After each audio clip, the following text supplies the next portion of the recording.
and the city of Aphrodisias is to be found inscribed on a wall at the entrance to the city's amphitheater.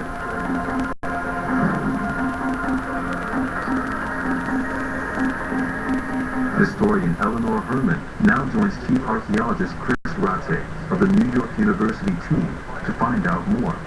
We're now coming into the Parados, which was the main entranceway into the theater, and inscribed on one side of the Parados is a series of documents which are copies of official correspondence, beginning with a letter from Octavian that begins by saying, "You know how I love my Zoelos." And toward the end of the letter goes on to say, "I have chosen this one city out of all Asia for myself." So this one city being Aphrodisias. So this is a letter that was written in the time just before the founding of the Roman Empire, when Octavian in the west in Italy and Antony in the east in Greece were struggling over control. And the letter documents an effort by Octavian through Zoelos to extend his sphere of influence a little bit into Antony's territory. So Octavian is doing this to try to win the support of the city for his cause. That's exactly what he's doing, and that's presumably exactly why he sent Zoelos here. According to Greek tradition, important political decisions, like whether to support Antony or Octavian, had to be debated publicly by all three men of the city. Eleanor wants to know where these debates took place. So this is the theater.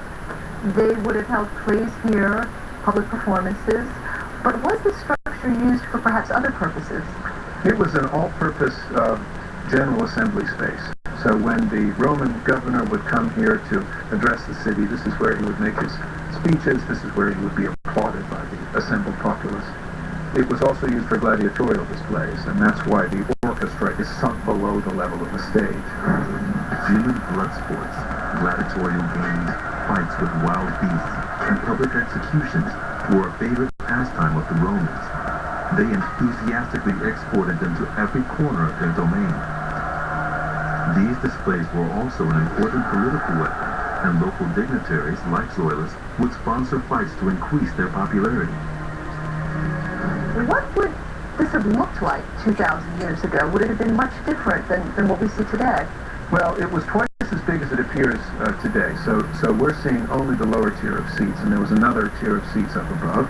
And then the stage building, so the permanent marble backdrop to the stage, originally rose 3 stories high. So the whole building would have been much more elaborate, would have had much more the feel of an enclosed space. It would have been covered in marble, statues. A real crowd of statues between the columns of the upper 2 stories, many of which were found lying together with the architecture of the building on the stage during the initial excavations. Meticulous research by the New York University team has revealed the many statues and ornate decorations that once adorned the stage. And again, we see the mark of Aphrodisias' most important citizen. This wasn't just a stage, it was a billboard. And on the lintel course is an inscription that records the name of the dedicator, Gaius Julius Zoelos, and he is identified in the inscription as a freedman or former slave of the son of Julius Caesar, who was Octavian. And then it says that he was an important magistrate of the city and had held this important office for 10 times. And finally it says that he dedicated this whole complex to Aphrodite, the principal deity of the city, and the demos, the personification of the citizen body. This inscription is also a glaring reminder of Zoilus' support for Octavian in his struggle with Mark Antony. That struggle finally broke out into open war in 31 BC. Having married Cleopatra, the richest woman in the world and queen of Egypt, Antony appeared to have a huge financial advantage. But he failed to appreciate the moral outrage caused in Rome by his marriage to Julius Caesar's former mistress.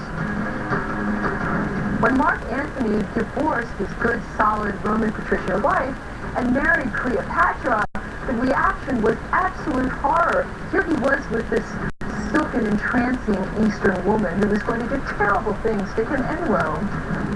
Roman fears were confirmed when Antony and Cleopatra declared that Caesarion, Cleopatra's eldest child, was fathered by Julius Caesar.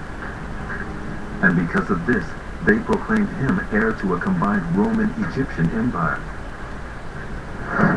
Such outrageous claims would have been good ammunition for Zoilus as he attempted to persuade the Aphrodisians to support Octavian in the war. The final decision would have been made here in the theater. Zoilus won the day. To the relief of the Aphrodisians, who must have feared reprisals from Antony, the war was short-lived.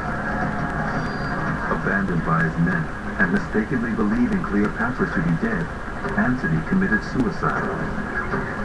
Octavian invaded Egypt, and placed the famous queen under house arrest. She too committed suicide. Octavian then executed Caesarion, making himself Caesar's sole heir and the undisputed master of the Roman world. Guided by Zoilus, Aphrodisias had chosen the winning side. Now, it reaped the financial reward of Octavian's favor.